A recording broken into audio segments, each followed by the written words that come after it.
नमस्कार दोस्तों। आज मैं हिंदी का सबसे इम्पोर्टेंट यहाँ पे एमसीक्यू कराने जा रहा हूँ जो एग्ज़ाम में पूछा जा सकता है और कुछ क्वेश्चन ऐसे हैं जो पूछा जा चुका है। तो स्टार्ट करते हैं क्वेश्चन नंबर 1 से। हाँ, एक बात और, अगर मेरी मेहनत पसंद आए दोस्तों तो वीडियो को लाइक ज़रूर करना। सब्सक्राइब को तो मैं नहीं कहूँगा, लेकिन लाइक ज़रूर करने की ज़रूरत है। अगर अच्छा लगे तो प्रेशर नहीं है। स्टार्ट करता हूँ क्वेश्चन नंबर 1 से। क्वेश्चन नंबर 1 में कहा जा रहा है कि रस के कितने अंग होते हैं? 2, 3, 4 या फिर 5? रस के कितने अंग होते हैं यही बताना है। यहाँ पे आंसर दोस्तों हो जाएगा 4। 4 कौन कौन है?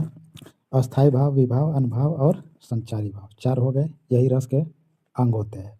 नीचे थोड़ा थोड़ा डिटेल दे दिया हूँ जो बहुत इंपॉर्टेंट है। यहाँ पे है कि विभाव, अनुभाव, संचारी भाव और अस्थाई भाव, यही 4 अंग होते हैं।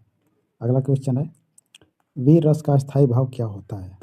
क्रोध, उत्साह, शोक या फिर भय? वीर रस का स्थायी भाव क्या होता है? तो वीर रस का स्थायी भाव होता है उत्साह। क्रोध मतलब गुस्से की भावना इसमें होता है। उत्साह साहस और जोश की भावना होती है। शोक दुख की अनुभूति होती है। भय डर का भावना इसमें होता है। क्वेश्चन नंबर नेक्स्ट है, इसमें कहा जा रहा है कि रामचरितमानस के रचयिता कौन है? सूरदास, तुलसीदास, कबीर, मीरा?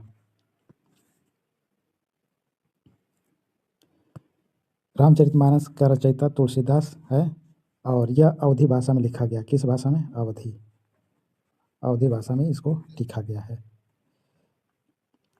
यहाँ पे उससे जुड़े कुछ फैक्ट देख लेते हैं हम लोग। सूरदास किस भक्ति कवि हैं? तुलसीदास राम भक्ति, कबीर निर्गुण संत थे और मीरा कृष्ण भक्ति कवयित्री है। ठीक, नेक्स्ट है, उपसर्ग का सही उदाहरण कौन सा है इसमें से? लड़का, बेईमान, सुंदरता, लिखावट। किसमें उपसर्ग लगा हुआ है? जैसे कि कोई यहाँ पे मूल शब्द होता है मेरे दोस्त, मूल शब्द जो होता है ना, तो इसके पहले इस मूल शब्द के पहले जो लगा रहेगा अलग से कोई शब्द, तो वो होता है उपसर्ग। वो होता है क्या? उपसर्ग। अगर मूल शब्द के बाद कोई वर्ड लगा हुआ है, कोई शब्द लगा होता है, तो वह होता है प्रत्यय। यही बात ध्यान देना है, मूल शब्द निकालना आना चाहिए तभी यह हो पाएगा। तो यहाँ पे उपसर्ग किस में लगा हुआ है? ईमान है ना, ईमान, ईमान। तो इसके पहले जो बे लगी गया, बे यही है उपसर्ग। तो बेईमान इसको पढ़ा जाएगा, बेईमान। ठीक, तो बे क्या हो गया? उपसर्ग। तो यही तो पूछा है, तो बे यहाँ पे उपसर्ग हो जाएगा। बेईमान में बे लगा हुआ है। ठीक, ई जो मूल शब्द था, ये ई जो होता है ना, ये मूल शब्द है। बे निषेध का भाव कर रहा है, मतलब जिसमें ईमान नहीं है। मान मतलब यह संज्ञा को प्रदर्शित कर रहा है। ईमान जो है मूल शब्द है जो बनाया हूँ मैं। नेक्स्ट है, कमल का पर्यायवाची शब्द इसमें से कौन नहीं है? पंकज, सरोज, नीरज, नीर। नहीं की बात कर रहा है, आंसर इसका हो जाएगा नीर। फोर्थ ऑप्शन सही है। नेक्स्ट, पंकज मतलब कीचड़ में उत्पन्न होने वाला, सरोज जो कि जल में उत्पन्न होता है, नीरज जल में उत्पन्न होता है, और नीर, ये भी, नीर का मतलब पानी, पानी होता है, जल होता है, वाटर होता है। वाक्य के कितने भेद होते हैं? 2, 3, 4 या फिर 5? वाक्य कितने प्रकार का होता है यही पूछा है। तो यह 4 प्रकार का होता है, 4। जो दूसरों का भला करता हो उसके लिए एक शब्द में क्या कहा जाता है? स्वार्थी, परोपकारी, लोभी या फिर दयनीय? क्या कहा जाएगा? तो उसको परोपकारी कहा जाएगा। स्वार्थी मतलब अब अपना लाभ देखने वाला होता है। परोपकारी दूसरों का हित करने वाला, भलाई करने वाला। लोभी मतलब लालची होता है। निर्दयी मतलब दया रहित, जिसमें दया की भावना होता ही नहीं है वो होता है निर्दयी। अलंकार का संबंध किससे है? शब्द और अर्थ से, मात्र और मात्रा अर्थ से, मात्र अर्थ से, मात्र मतलब केवल, मात्र शब्द से या फिर वर्ण से। अलंकार का संबंध किससे है? तो वह है शब्द और अर्थ से। हाथ कंगन को आरसी क्या है? यह क्या है? मुहावरा है, लोकोक्ति है, कहावत है या फिर अलंकार है? हाथ कंगन को आरसी क्या, तो यह मुहावरा है, ये नहीं है, मुहावरा नहीं है, यह है लोकोक्ति। क्वेश्चन नंबर 10, बालक पुस्तक पढ़ रहा है, यह कौन सा काल है? भूतकाल, भविष्यकाल, वर्तमान काल, पूर्व काल? तो बालक पुस्तक पढ़ रहा है मतलब वर्तमान में भी पढ़ रहा होगा। पढ़ रहा है, पढ़ रहा है मतलब काम चालू है। सोच के देखना कि काम चालू है मतलब पढ़ाई अभी चालू है, मतलब चल रहा है, ख़त्म नहीं हुआ है। तो जब ख़त्म नहीं हो रहा है पहली बात कि पढ़ रहा है तो ये वर्तमान की बात होगा, वर्तमान काल, इस समय की बात हो रहा है। भूतकाल मतलब होता है बीता हुआ समय, भविष्य काल मतलब आने वाला समय, वर्तमान काल मतलब जो चल रहा है इस समय, पूर्ण काल मतलब जब कार्य समाप्त हो जाता है।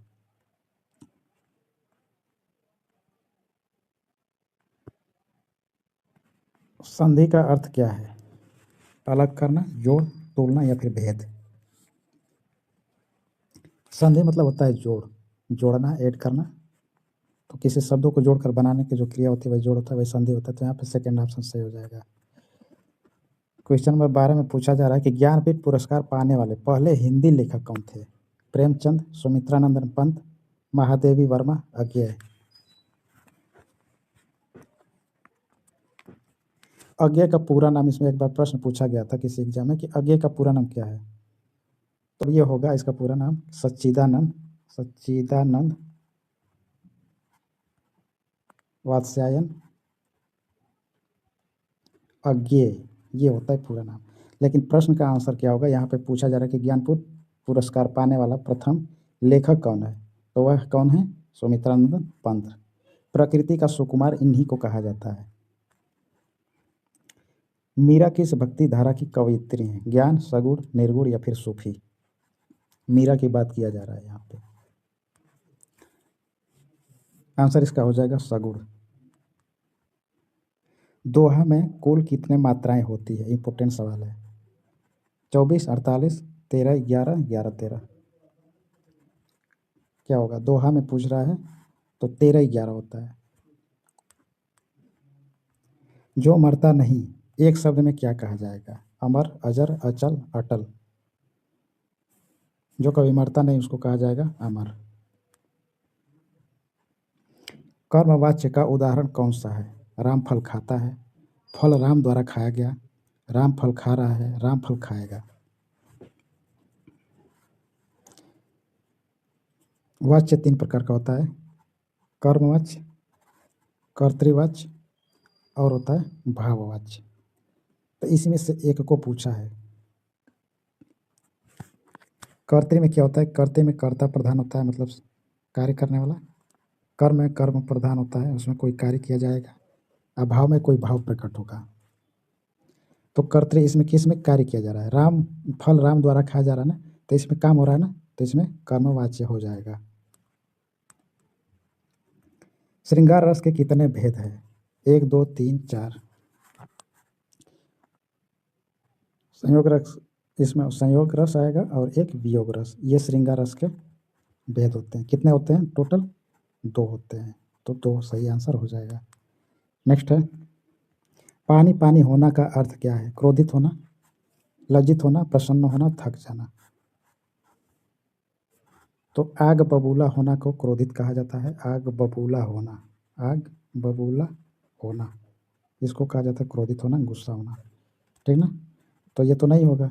पानी पानी का मतलब होता है, पानी पानी होने का मतलब होता है लज्जित होना, शर्मा जाना। हिंदी दिवस कब मनाया जाता है? 5 सितंबर, 14 सितंबर, 2 अक्टूबर, 26 जनवरी। 26 जनवरी को गणतंत्र दिवस मनाया जाता है, गणतंत्र दिवस।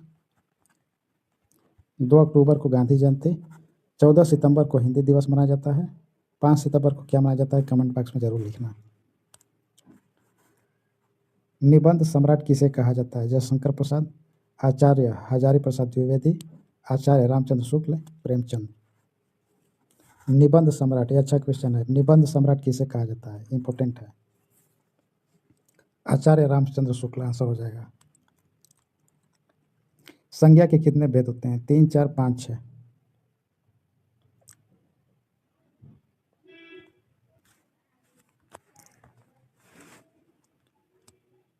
आंसर इसका हो जाएगा 4।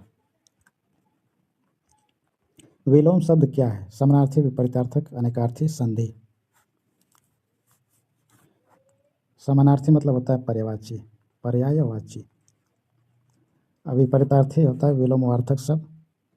तो ये विलोम मतलब होता है विपरीतार्थक, अपोजिट। नेक्स्ट है, रीतिकाल के प्रमुख कवि कौन है? तुलसीदास, बिहारी, कबीर, भारतेंदु हरिश्चंद्र। आंसर इसका हो जाएगा बिहारी। मैं स्कूल जा रहा हूँ, यह कौन सा वाच्य है? कर्तृवाच्य, कर्मवाच्य, भाववाच्य, विशेषण। मैं स्कूल जा रहा हूँ, मेरी बात हो रही है, मतलब कि कर्ता की बात हो रही है, तो कर्ता की बात होगी तो कर्तृवाच्य हो जाएगा। सही। बालक शब्द का लिंग क्या है? स्त्रीलिंग, पुल्लिंग, नपुंसकलिंग, उभयलिंग। बालक एक पुल्लिंग होता है, ठीक, पुल्लिंग सही हो जाएगा। भारतेंदु हरिश्चंद्र किस युग से संबंधित है? आदिकाल, भक्तिकाल, रीतिकाल, आधुनिक काल। आंसर इसका हो जाएगा आधुनिक काल। कवि कोकिल किसे कहा जाता है? निराला, महादेवी, कालिदास, विद्यापति। अच्छा सवाल है दोस्तों, आंसर इसका हो जाएगा विद्यापति। अवधी किसकी बोली है? पश्चिमी हिंदी, पूर्वी हिंदी, राजस्थानी, बिहारी। आंसर इसका हो जाएगा पूर्वी हिंदी की यह बोली है।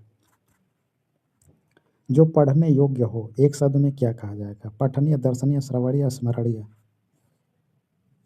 पढ़ने योग्य को कहा जाता है पठनीय। सुभाषित का अर्थ क्या है?